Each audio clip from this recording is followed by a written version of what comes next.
Est-il possible de random Nuzlocke noir et blanc 2? Alors déjà, c'est quoi un random Nuzlocke? Ça veut dire que les Pokémon sauvages et le starter vont être aléatoires, et Nuzlocke, ça veut dire qu'on a le droit à un seul Pokémon par zone et qu'un Pokémon KO est un Pokémon mort. Pour le speedrun, je me suis donné quelques objets avec des codes de triche, mais je me suis imposé des règles un petit peu à ma sauce, qui varient d'un Nuzlocke classique. Donc je me suis imposé comme règle de ne pouvoir utiliser les CT et CS qu'une seule fois. Donc en gros, si un Pokémon avec plein de CT et CS meurt, bah l'aventure, elle est finie. J'ai le droit d'utiliser des objets en combat et je suis soumis à un level cap. Alors, est-il possible de battre Noir et Blanc 2 avec ces règles? Et ben c'est ce que nous allons voir.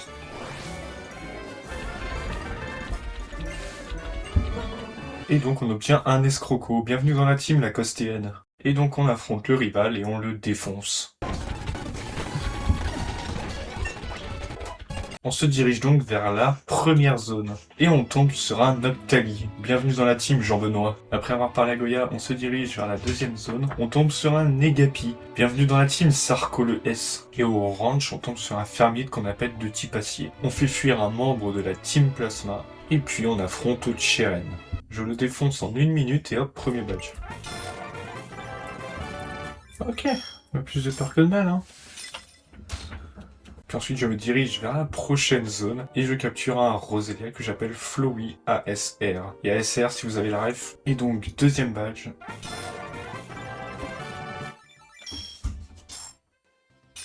Et toujours 0 mort pour l'instant. Et donc après avoir fait l'arc cinéma et l'arc Team Plasma, on se dirige vers Volucité. On se dirige vers les égouts. On bat la Team Plasma, on retrouve Artie et on rencontre Nikolai. Le Pokémon de zone est un Eoko qu'on appelle le Chieur parce qu'il a fallu 15 Pokéballs pour qu'il rentre. Et dans la grotte de Venet Nikolai, on rencontre un Furisson qu'on appelle King. Et grâce à ce King providentiel, on défonce Artie, mais c'était quand même un petit peu chaud sans mauvais jeu de mots.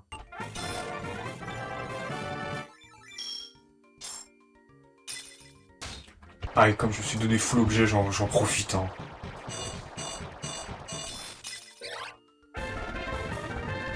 Le Pokémon de zone est un Emolga qu'on appelle Elector.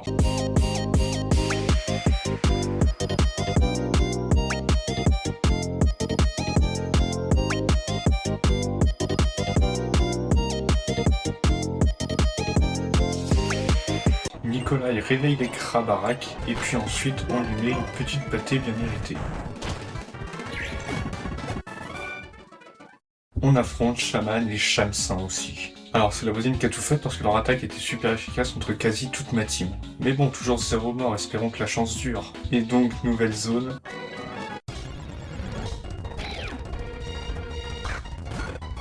On tombe carrément sur Genesect. Et donc j'utilise la Master Ball parce que je me suis dit qu'on n'allait pas croiser un légendaire de sitôt. Genesect on l'appelle The Guild parce que bon bah j'avais vraiment plus d'inspiration. Et donc encore nouvelle zone.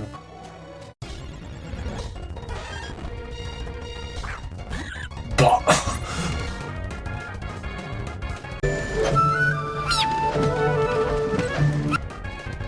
Et du coup, bah, comme j'ai le droit qu'à une seule Master Ball, j'ai dû charbonner les autres Pokéballs. Cut de 10 minutes et c'est bon. Fétus rejoint l'équipe. La rouleau de service me montre les trouées cachés et d'ailleurs, hein, ils sont interdits de capturer des Pokémon dedans parce qu'il n'y a pas de code Deathmoon pour randomiser les Pokémon des trouées cachées. On capture quand même un Elekid qu'on appelle Volt. Et ensuite Inesia. J'avais rien de spécial pour lui faire des gros dégâts, mais à force de forcer, bah, c'est fini par passer, hein.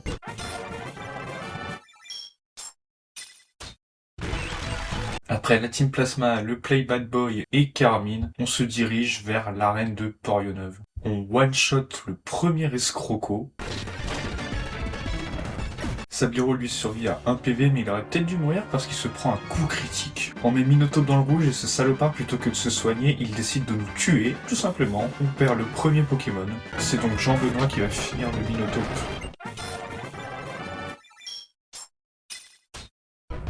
Cinquième badge certes, mais on inaugure le premier mort. Je prends Fétus à la place, je m'attendais à pas grand chose de ce Pokémon, mais il va me surprendre par la suite. Dans la grotte en dessous, on capture un Zeblitz qu'on va appeler 500 € la nuit. Ça fera 500 € la nuit, ma petite dame. Au Pokémon World Tournament, King passe pas loin de la mort contre un feu mutant alors qu'il avait l'avantage du type. Mais Fétus, il va gérer de fou.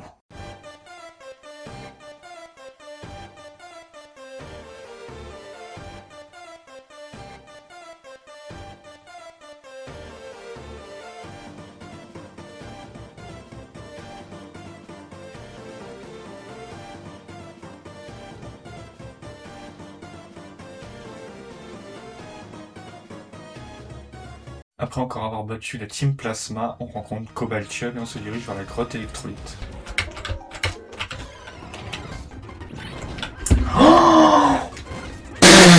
Après une trentaine de sombres balls, on le capture et on l'appelle String Jolly, me demandez même pas pourquoi. Et donc au-dessus de Parsemille, encore une nouvelle zone, là on capture un Euphorie. Miam. Et puis à la tour des cieux, on capture un Rhinocorne. La licorne, c'était soit ça, soit sa licorne, donc bon, on vaut mieux choisir la licorne. King évolue, Zeblitz va défoncer Rhinolove, et puis bah Lac Messine, hein, c'est du x4. Cela dit, Carolina a un armure et donc pour ça on va envoyer King, qui va se charger de le finir. Et après ça, direction le mont Renanvert. Dans la zone, on capture un Tignon, Thibaut un Chape.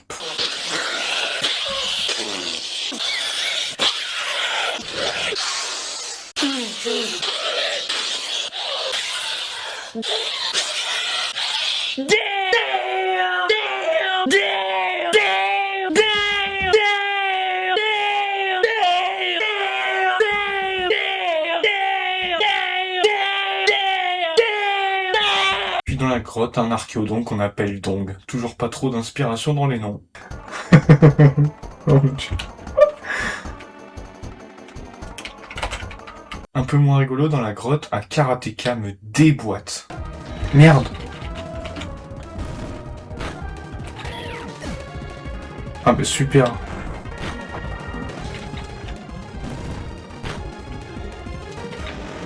Mais comment il fait aussi mal?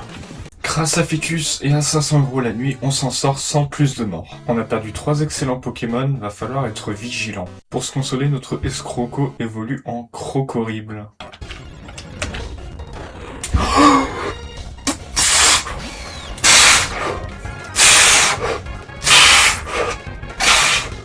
L'arrivée de champion dans la team fait vraiment du bien. Match retour contre Matisse, comme une lettre à la poste. Au-dessus de Vaglon, on trouve un Quillfish. Bête de mec parce qu'il a fallu 800 Pokéballs pour le capturer. Cobaltium n'a pas le droit de le capturer vu qu'il ne peut pas être randomisé. Combat la Team Plasma, heureusement que Matisse s'était fait focus par les 2 Pokémon adverses à chaque fois, parce que sinon on aurait peut-être perdu 1 ou 2 Pokémon. Dans la zone à gauche d'Entrelas, on capture un Oursaring, et on l'appelle Ursaf. On se fait très peur contre un random qui voulait être le 1000e combat.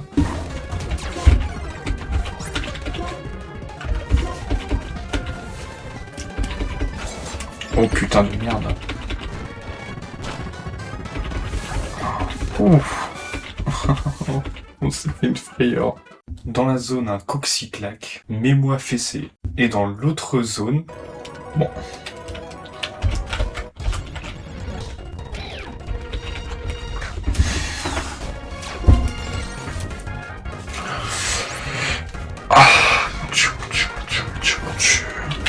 Sans Master Ball, on le capture quand même et on l'appelle ce bâton.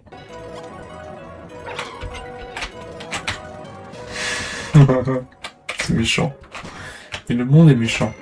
Et par la suite, on défie Watson, le champion du type dragon. Et donc là, la strat, c'est que comme Mew est assez fragile, qu'il a laser glace et je peux utiliser qu'une seule CT par Pokémon, il faut que j'arrive à faire fonctionner Blizzard avec ce bâton.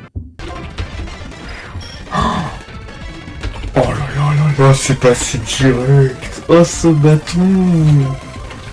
T'as vu ça The Guild? Est-ce que t'as vu ça mon pote? La suite de la strat, c'est de prendre Tarif avec Bête de Mec et d'ensuite utiliser Vendetta grâce à la ceinture Force.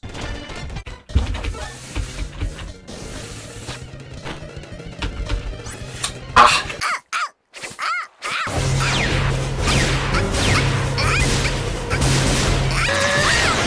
Et là, la voix de la raison, c'est encore ce bâton.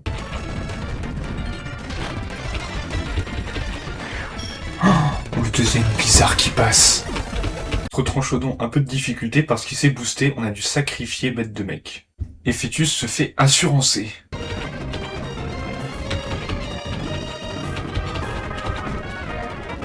Avec encore de lourdes pertes, on arrive à battre Watson.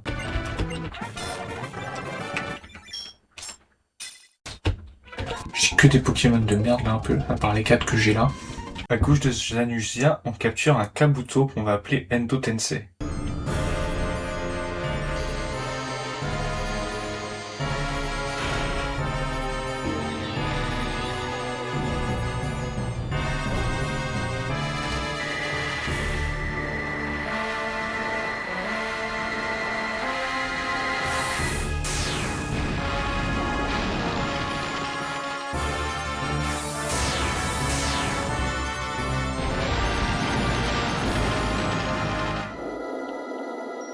Contre Lilian, aucun problème avec Pyrax, même s'ils adorent nous onfilioliser. En fait, on a juste dû sacrifier Dong contre Lilian, mais c'est qu'un petit détail. On bat l'ombre très facilement. Bon, mais le gars, il a trop cru que son Scalpion, c'était un Arceus, quoi. On se prépare pour l'arène O de Papeloa avec une équipe du tonnerre. Et donc, notamment grâce à Volt, on roule sur l'arène de type O.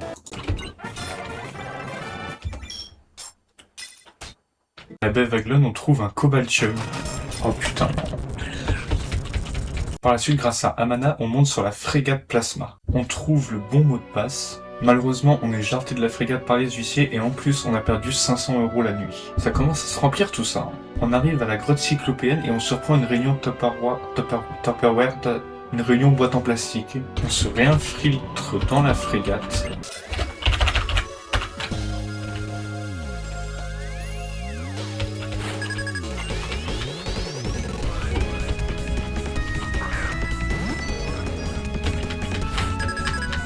Les fermetés, on terrasse Magnéton et Magnézone.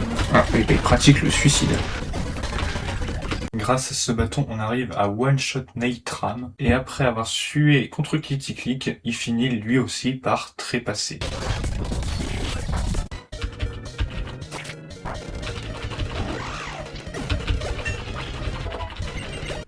J'ai eu chaud aux fesses. Putain, c'est le trésor le plus hardcore de Nuzlocke là. Hein. On bat les ombres facilement, mais on n'a plus le droit d'utiliser Pyrax parce qu'il passe niveau 55, ce qui est le level cap avec Kyurem Noir. Et donc interdiction de le sortir jusqu'à faire face à Kyurem Noir. On retrouve Getis et je pense qu'il était pas hyper content parce qu'il a essayé de nous tuer quand même. Hein. N s'interpose, sauf que...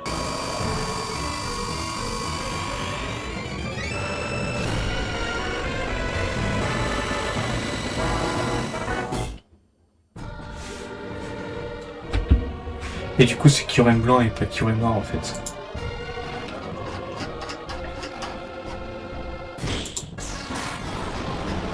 Je me suis fait baiser. On douille un peu contre Kyurem, ce qui est assez logique, mais finalement on arrive à s'en sortir. Mon dieu! Oh là là là là!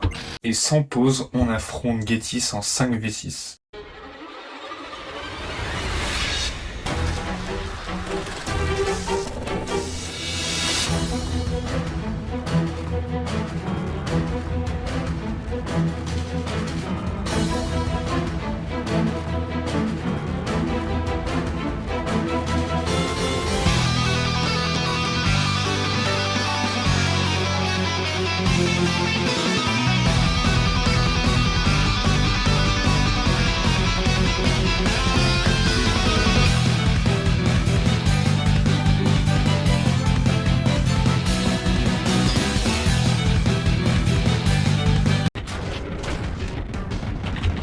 Ok, let's go.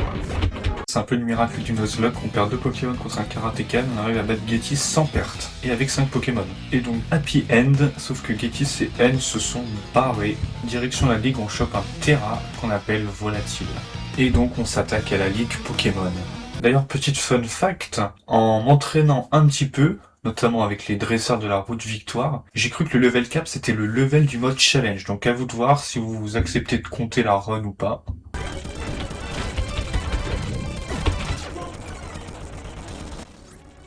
C'est son Pokémon le plus puissant, il a pas lévitation, il a corps ardent. Ah oui, le one shot! Il a un petit niveau en plus.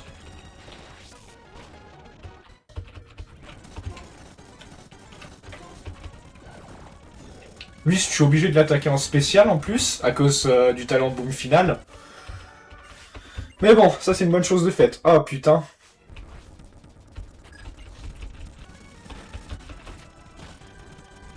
Donc on se retrouve contre le Scalproie, et là il peut one-shot n'importe lequel de mes Pokémon, donc je tente avec Pyrax, ça passe ou ça casse. Après avoir eu de la chance avec le Scalproie, il m'en faut aussi contre le Bagaïd, parce que lui aussi peut one-shot mes Pokémon. Ouais, il fait mal hein, quand même hein.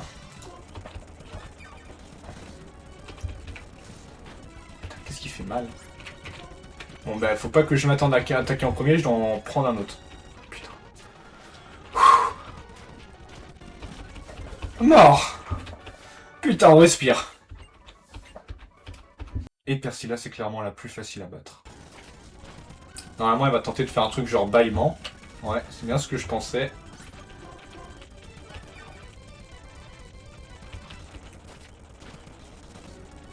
Encore une fois, je ne one-shot pas. Ça m'énerve.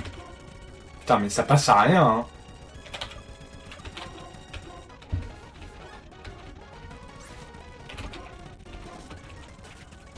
Avec plaisir, on fait foirer son attaque. Un symbiose.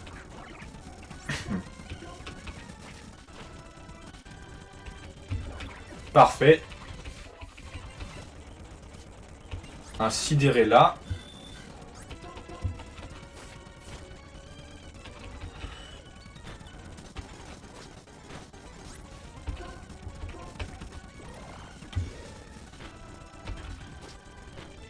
Oh la vache, les dégâts!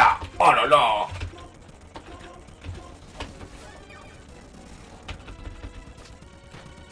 Ouais, mais le truc, c'est qu'il spam cette attaque. Et le problème, c'est que si je me prends un crit, mais je suis foutu, hein.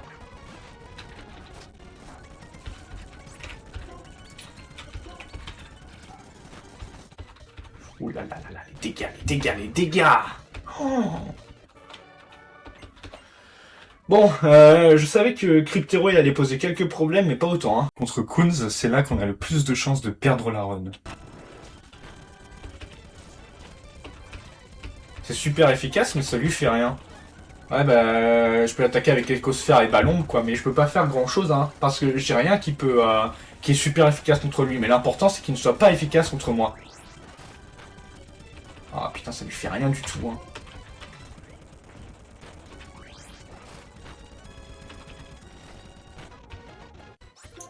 Oh là là, les dégâts. Oh là là, les dégâts. Oh là là, mais j'ai vraiment une chatte. Il est sensible contre vol, psy et fée. D'accord? Vraiment, si je mets ce bâton, hein, ça tank. Et si je fais vol, il s'envole. Oh! Oh là là là là! Oh là là, mais ce joueur pro!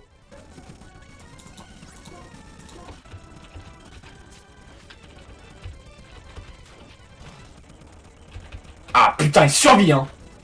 Aïe aïe aïe, il fait mal, il fait mal, il fait mal. Allez, envole-toi. Allez, il reste plus que la reine de son trône.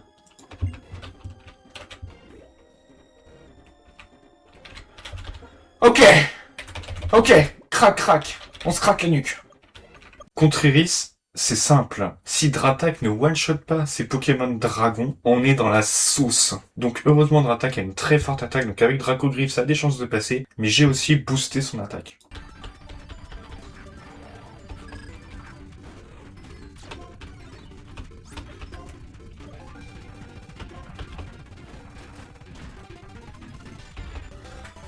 Mon dieu, mon dieu, mon dieu, mon dieu, mon dieu. Contre son Loclas de con, qu'est-ce que je fais? Il peut attaquer Tonnerre, donc je peux pas mettre Dratak. Il peut attaquer Laser Glace, donc je ne peux pas mettre Dratak. Il peut attaquer Surf, donc je peux pas mettre Pyrax. Il peut attaquer Laser Glace, donc je peux pas mettre Flowey. Il peut attaquer Surf, donc je peux pas mettre Lacostéenne.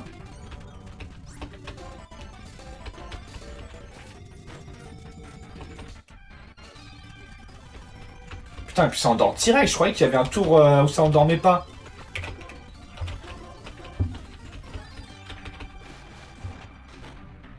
Putain, ça fait mal, hein. Ok. Ok, on y arrive.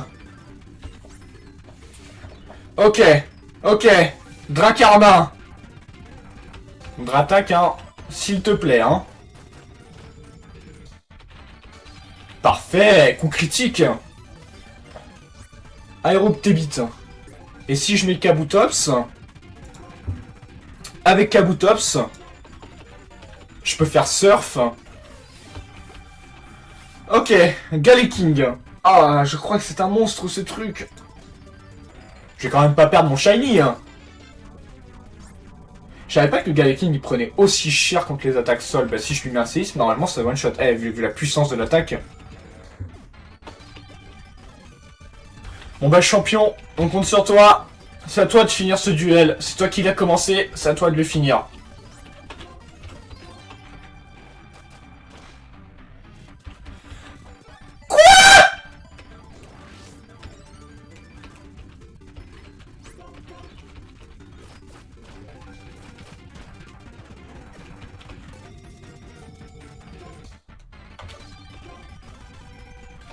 124 de vitesse. Ok, là faut juste que je le prenne de vitesse. Hein.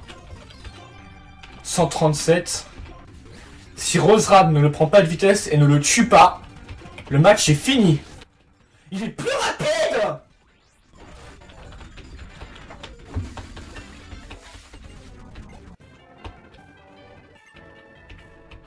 Bon.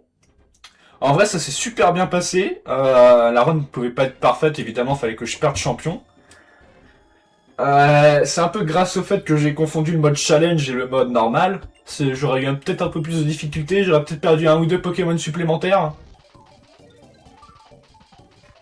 C'est ainsi que se conclut le Random Nuzlocke sur Noir et Blanc 2.